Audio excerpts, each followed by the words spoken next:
Hey everyone, thanks for clicking the video. I just wanted to make a quick video from a Browns fan perspective with JJ Watt signing with the Arizona Cardinals on that 2-year contract for a lot of money, a lot of guaranteed money.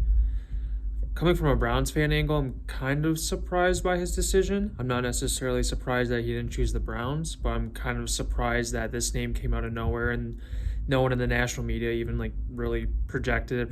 I guess you could say Hopkins was the only one that knew, but nonetheless, he signed a 2-year contract with a lot of guaranteed money to the Arizona Cardinals, and I'm kind of surprised by this. I knew from a Browns angle, the more time that went by, the more unlikely he would sign with us, since one of the big factors that was working on our side as a Browns fan was the cap space and the amount of money we were able to offer. I thought if he was going to choose the money route a little bit more than the straight-up Super Bowl contender route, that we would have a really good shot. He still chose that route. It just ended up being in a place that is a lot warmer than what Cleveland is. In a pretty darn tough division too, but nonetheless, I'm not saying the AFC North isn't, but I would say that is probably the most stacked division, the NFC West right now in the NFL. As long as Russell Wilson stays with the Seahawks, which I don't think, all this news I think is just kind of smoke. And it's probably just going to end up leading the Seahawks to drafting 2 more linemen or something, which good for them. They should. It's going to be a stacked division, especially if the 49ers can figure out their quarterback situation. And if Stafford can stay healthy and stay like traditional Stafford and play really well, I think those Rams are an underrated dark horse team, even if they're considered a dark horse team to make the Super Bowl this year. JJ Watt goes to the Cardinals, and I'm just kind of surprised that obviously, looking at the money, I guess I'm not surprised from that angle, but kind of surprised that he wanted to choose to play there. I do think they are a team on the rise. They have some good defenders, some building blocks on defense. They obviously got DeAndre Hopkins on offense. They got Kyle Murray, who I'm a big fan of.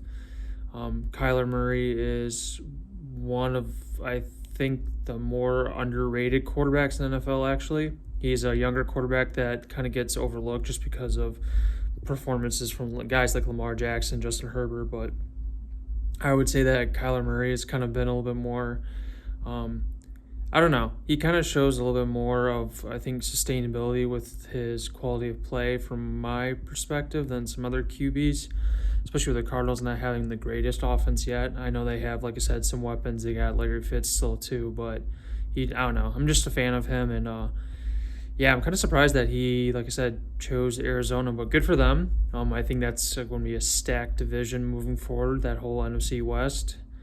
And I'm kind of from a Browns angle, I think that's going to lead us to probably spending a good amount of money on one of these free agents that might be a crapshoot with how well they do, unfortunately. I would say J.J. Watt would be my number 2 option as a defensive end looking into this offseason. That would be after Carl Lawson in the Cincinnati Bengals, and that's if he does not get franchise tagged.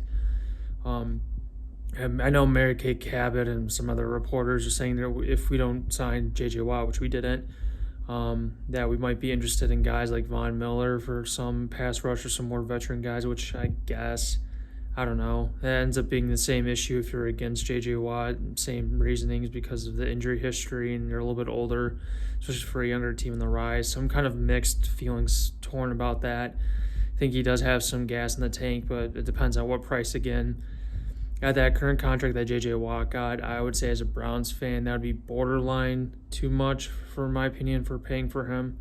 I think if we end up getting him, obviously just naturally being biased, and I'm sure other teams would feel this way, would be pretty excited about it. Like, the contract, you could find a way to justify it, but looking now when your team doesn't sign him, it's kind of like, that's a lot of money. And I'm not sure about it then. Rather spend that cap space somewhere else. So I'm surprised by that decision by J.J. Watt, but good for him. He's going to be with some young building blocks they have on defense, and I think the Cardinals will be definitely a team on the rise, and I think they might not be there yet, especially with that division and those teams being pretty stacked in that division.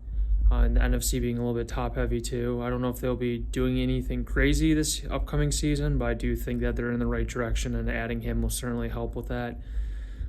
I thought if J.J. Watt really wanted to go to a Super Bowl contender, my number one team for him, that I thought if you asked me to put some money on it and make a bet, I thought he'd be signing with the Green Bay Packers if they were able to clear some cap space, which I know might still be an issue with them being able to even afford that anyways. But nonetheless, I thought he would have been a good fit there, and it's his home state, blah, blah, blah, all that fun stuff. I thought between Cleveland and Buffalo, I thought we were about equal chances. I would say being unbiased, or not even like just being a normal NFL fan and not just a Browns perspective, I thought Buffalo, as of right now, they currently have a little bit better of a team in paper, and I think they are a little bit better of a team. However, I don't think that gap between the Bills and the Browns is that much. So I think if it was between one of the Bills or Browns, one of those two teams, I think it would have came down to money, and I think that's where the Browns would have had a real shot of signing him.